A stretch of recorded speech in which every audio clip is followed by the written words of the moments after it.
91-year-old woman discovers she's been pregnant for 60 years.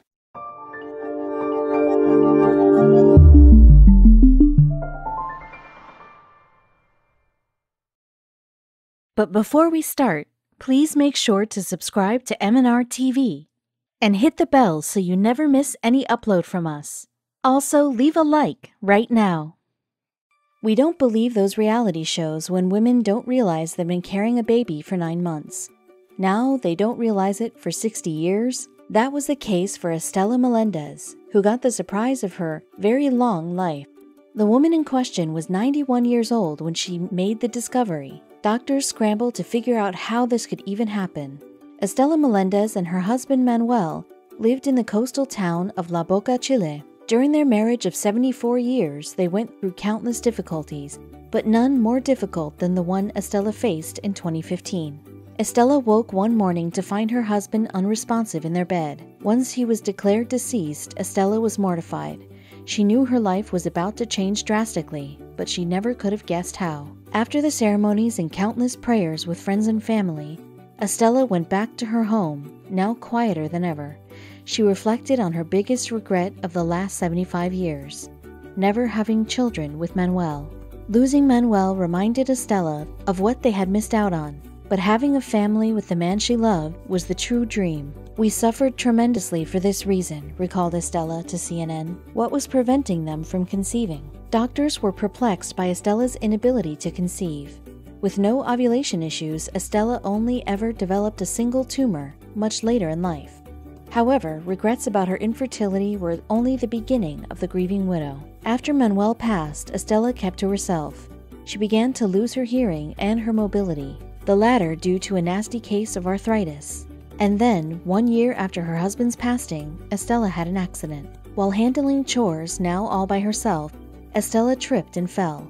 Thankfully, she was able to get back up on her own, but she knew she'd have to get to the hospital as quickly as possible. Unfortunately, Estela's little coastal town was 40 miles away from the nearest hospital. Being without a car or public transportation, Estela begged for a lift from her friend to Claudio Vicuña Hospital in San Antonio. Her friend agreed and they left without delay. Once they arrived, Estela's friend escorted her into the main building, where she explained her fall. Physicians immediately brought her in for a full-body X-ray to ensure there was no internal damage. What they found would soon shock the world. The doctors assumed that they were on the hunt for a second tumor, considering Estela's previous uterine tumor and stints with cancer. Now they were wondering if the first had ever really been a tumor at all. What doctors once thought was a tumor was in fact a fetus that had been inside of Estela for an astounding 60 years. After wishing for a child for so long, Estela was devastated to hear the news. The doctors informed Estela that she wasn't the only one. The strange condition is called lithopedion, or as it is more colloquially called, having stone babies. Only 300 cases have been recorded in medical history. The condition has to do with where the baby grows inside the uterus, or rather, outside the uterus. Often, a diagnosis of lithopedion means the baby was developed on the exterior of the uterus. This can cause extreme risks, especially if the baby is absorbed into the mother's body. With Estela, however, something different was happening. If a fetus on the exterior of the uterus has developed too much, it won't be absorbed. Instead, it will turn into a hardened calcium carbonate, much like what happens to cartilage as we age. Surgical removal is possible, but in Estela's case, the doctors flat out refused. Estela was too old to undergo an operation, meaning the fetus would have to remain in place. Upon hearing this news, Estela said it would act as a reminder of her husband. She returned to her quiet village only to find her home blocked with camera crews. Estela's story went international. The Washington Post, ABC, NBC, and CNN rushed in. People from across the globe wanted interviews and photographs. Tabloids wanted to catch the old woman in tears. Her true reaction to the press, however, was quite unusual. Estela recalled the stories of her life, with her husband in a calm, collected tone. Every disease, every loss, every hardship was told with a positivity that the news crews hadn't been expecting. This resonated with folks, as one woman somberly recalled. "I guess one way of looking at it is they did have a child and she carried it around with her for 60 plus years. And now, since they won't remove it, she still has a part of him with her." In fact, it seems Estela's sad story wasn't the only local case. In 2013, an 82-year-old woman in Colombia was taken to the emergency room after suffering from pains in her stomach. They performed the same scans as they did with Estela and found a 40-year-old fetus in her abdomen. 6 years later, another case was reported halfway across the world. A woman in Addis Ababa, Ethiopia, discovered she had a 22-year-old fetus within her, causing her extreme abdominal pain.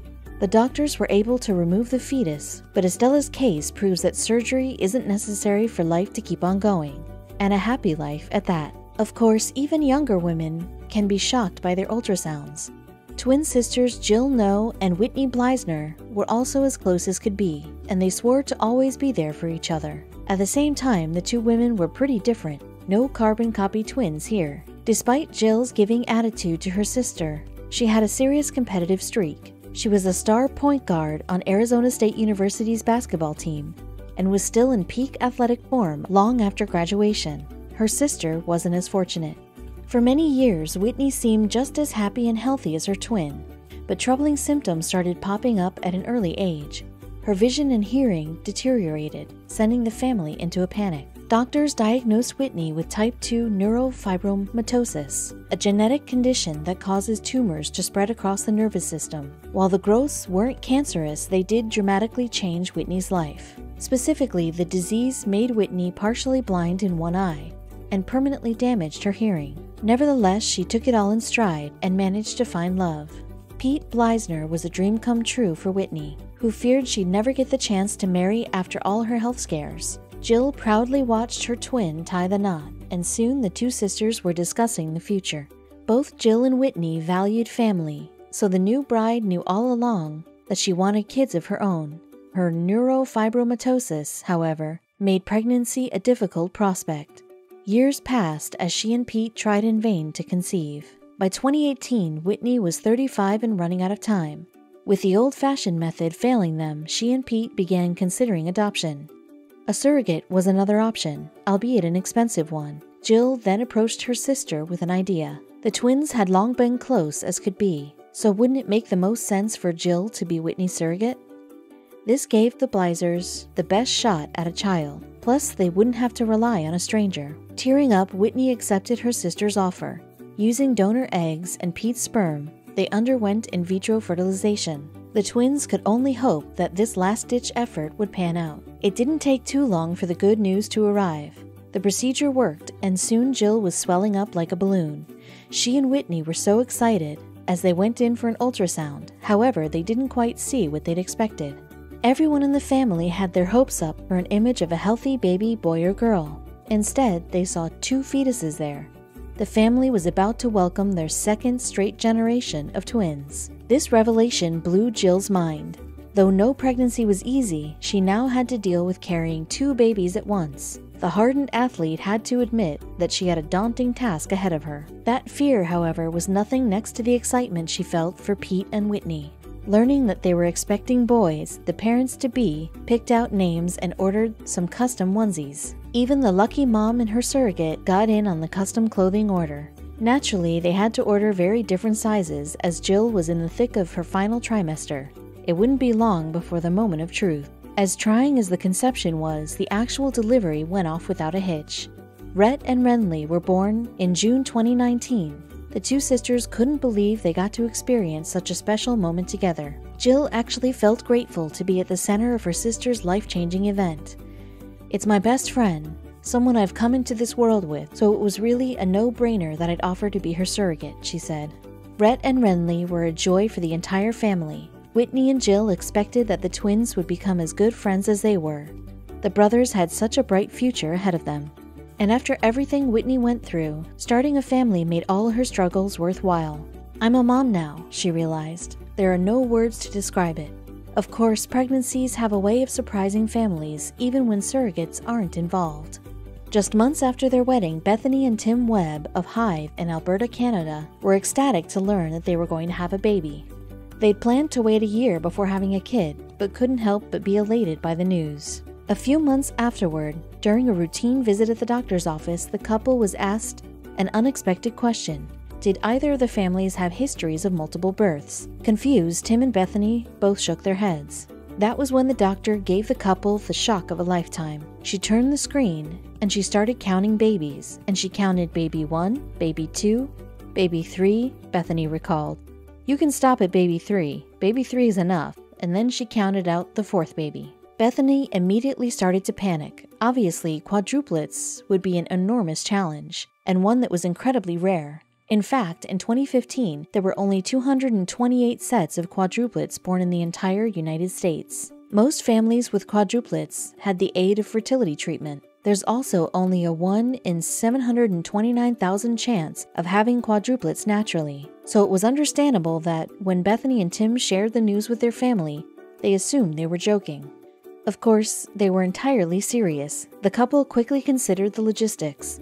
Bethany said that she realized that we didn't have a vehicle that could support 4 babies. They would also need to temporarily move in with Tim's mother as their 1-bedroom apartment simply wasn't big enough for 6 people. Their finances would be another issue. It was a costly affair to raise just 1 child, let alone 4. 4 strollers, 4 car seats, 4 cribs, diapers everywhere, Bethany said.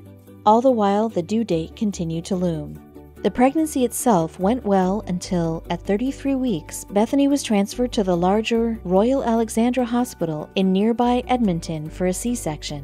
It was there that the couple finally welcomed their daughters, Abigail, Emily, Grace, and Michaela, into the world. Remember how there was only a 1 in 729,000 chance of having quadruplets through natural means? Well, the Webbs were even luckier, because the odds of all 4 of their babies being girls were just 1 in 15 million. There are a few guarantees with any pregnancy, but each one of the Webbs quadruplets was as healthy as could be. I feel overwhelmingly awesome that the babies are here, Tim said. I feel blessed. Becoming a dad took on a special meaning for Tim, who'd lost his father just a year before the quadruplets were born. Thankfully, he'd have plenty of chances to make his late father proud. Of course, nothing could help Tim prepare for being the only man in the house. He was largely outnumbered. Nonetheless, he was happy to have such a beautiful family, and he tried to take his role as a new dad in stride. Exhausting as it might have been. Though the babies were a handful, Bethany and Tim were completely in love with their big family, and they made sure to see the silver lining in everything. Even when times were tough, at least we get one nice perk to it all, Bethany joked. It was nice that we don't have to pick our favorite baby names. Despite being able to use all of their top name choices, the couple came across one unique problem: trying to tell each baby apart. They needed to find some way to help make the girls look visually distinct.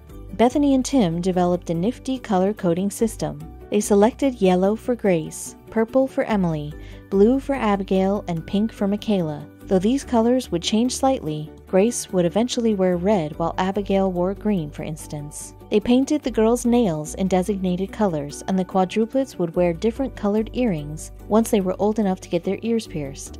Still, Bethany and Tim enjoyed matching their daughters' outfits. How could they resist? Thankfully, Bethany and Tim observed that their daughters all displayed different personalities right away. It was important to them that they addressed each of their babies' needs and recognized them as individuals. With their rare birth and individual quirks, the young quadruplets and their adorable photos quickly took the internet by storm. Of course, one baby would be cute enough, but 4 identical babies were another story. Fortunately, the Webbs' unique situation caught the eye of their local community. Caring neighbors in their hometown of Hythe set up a GoFundMe campaign to help offset the innumerous costs. Some even held fundraisers for the family. As hectic as it might have been, the Webbs were dedicated, and they quickly found a routine that worked for them. "I don't know what I'd do without them," Bethany said of her beautiful family. "Just take a peek at what life was like for the Webbs below."